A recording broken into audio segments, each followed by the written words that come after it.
this one is gonna be another serious one, because even someone that you know that seems fully confident, like 100% of the time, they could be harboring some intense insecurities that's just tearing them, eating them alive, all because of their hair. Alright, so subtract from the fact that my bud, believe it or not, was born in a freaking blizzard of 2004's Valentine's Day. I also came into this world with a head full of hair. Born with 4C hair, mom, pa, thank you. Because I have these beautiful kinky coils, textured Afrocentric hair. I have it all, baby, I have it all.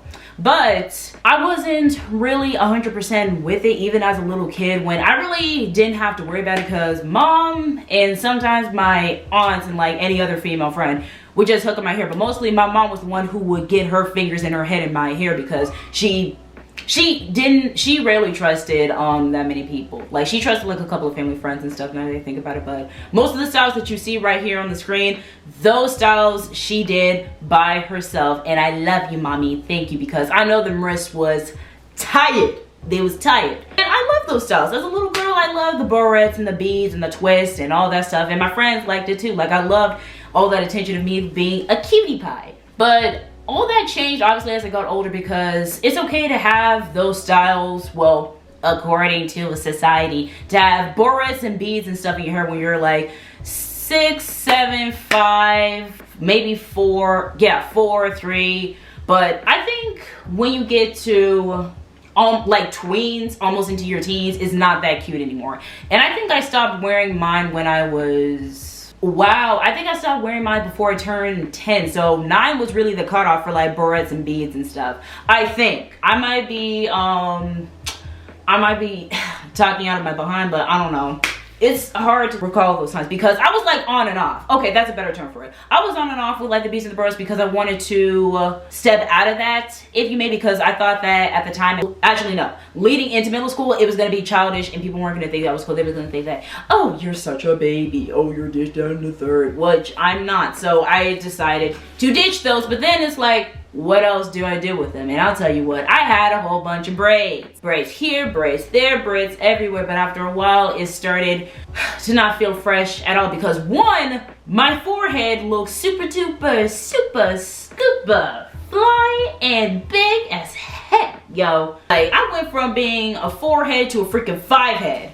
And sometimes the style would be so overbearing that my forehead would shrink. So, not the best of times. Like, I really wouldn't like it when the braids were like super duper tight to the point where I could feel like this part of my, like my forehead about to thin over and tear apart. Like, that was not an enjoyable experience at all. In the braid shop, I love the braid shop, but damn, my butt be hurting. So, oh, and I had to start washing my own hair, because obviously my butt either have my mom wash it in the tub, or I would lay my butt on the kitchen counter and wash my hair in the sink. If you don't believe that that's a thing, that's actually a thing. But obviously it got too big and that counter wasn't gonna hold my weight forever, so I had to stop doing that. And then she had to teach me how to just lean over into the sink and do that, which back then I really hated, because I felt like it was more of a hassle for me to actually lean over, because even though I'm a tall girl, like long legs and everything, it was still hard for me to like get my head in there, because I would have to get all of this. So the further back I needed to get, the further into the bowl I would have to get.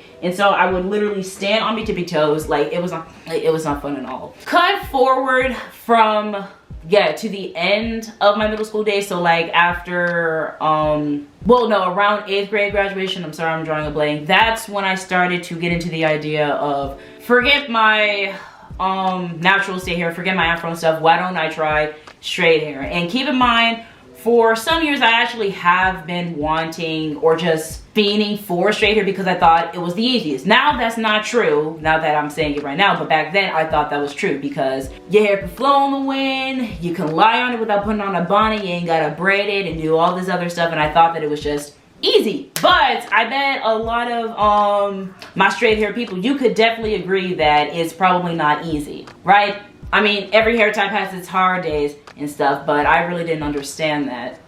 I don't know, I just thought that I was really ugly and just unattractive with just my natural hair.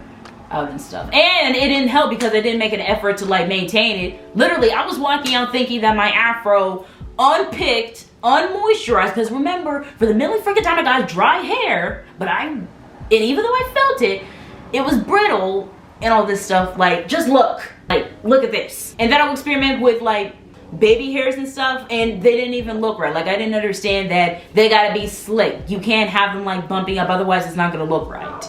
Yeah, it's not gonna look right at all. So, okay, that was a big sidetrack, but anyway, 8th grade graduation, I did have straight hair. It was like straight and then in a bob, and later on I would come to this, the woman who straightened my hair, I would ask for a texturizer, because if I couldn't put the creamy crack on my hair, I might as well get the texturizer cousin of the creamy crack and just put it in my hair. That turned out to be a big handful, because in that split second I know how it felt. That was a nightmare, because in that split moment I knew how the curly headed babies were feeling, especially when it came to moisturizing and stuff. And then they made me like sleep with a cap, because I do not like sleeping with my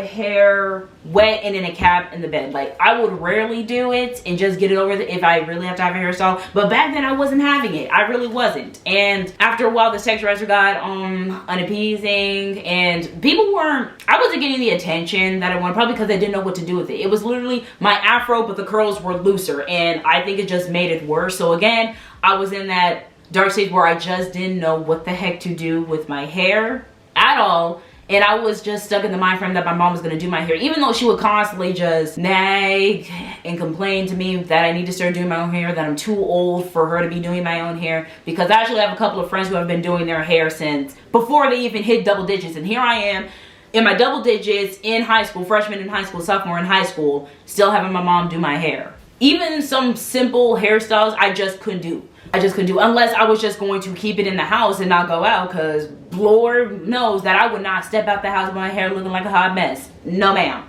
It's just, what do you tell to someone that their hair is beautiful no matter what? Just to embrace their hair just the way it is, to experiment, to have different styles, to just know what works for you, and that whatever someone else has, it can work for them. It could probably work for you, but if it doesn't, just move on. How can you tell someone that? How can you tell a 10, 11, 12-year-old that? And then at least I'm blessed that I didn't get forced to have my hair straightened, because there are a lot of girls, like black girls, whose mothers, like parents and stuff, just put the creamy crack in their hair, and that's just that. Just make them have straight hair all their lives because they didn't want to deal with it. And that's just sad, because at that young of an age, if you're conditioned to like have straight hair and you're constantly getting a relaxer and stuff, then how the heck are you going to react to your natural hair when it's out, just like mine? Like, how are you gonna know what it is? How are you gonna know how to handle it? I don't think you could. There is a glimmer of hope in this story, and the glimmer of hope came when the panoramic corona time came, and I was just stuck in the house, and I didn't have to do my hair up or deal with people giving me dirty looks if my hair didn't look some type of way. So that gave me time to reflect and to also take my mom's advice and watch freaking hair videos and just look up different products that could work with my hair, which is also why I got Functional Beauty. Functional Beauty actually really works for me because it's specialized towards my own hair. I can feel that it's gone softer, that it retains some of the moisture even after I get out of the shower or after I wash my hair. And no, this is not a sponsorship, this is just me. I'm not big enough for that, remember. They really do help, and I think it's better than the Canon stuff because Canon sucks. The Shea, I've never really tried Shea Moisture, but I've been wanting to try for a while, but I don't have the money for it. That's a future endeavor. Pattern of Beauty, that's a big one. Too expensive. Shoot, Function of Beauty was expensive, but I feel like it was worth it. I mean, probably because I also got that hair mask and because I got like the big size bottle. If I hadn't gotten the mask and I just gotten a size that was, then maybe I didn't have to spend that much money, but it is what it is. And let's just say here I am now, embrace my natural hair. I really like it because I feel so confident in my skin at a time before where the only thing I could fall back on is how I dress. Like, I would just be obsessed with clothes, and if I didn't have that, then I would just keep to myself. So because I thought my hair was unattractive, I thought that I was really fat, which added to my insecurities. And then when I didn't have clothes that would fit the dressy type, or where I would fit in with other kids, then I would just sink. I felt like I was falling out from grace, but here I am today, and I'm so freaking grateful that I did not straighten my hair. In fact, I really don't like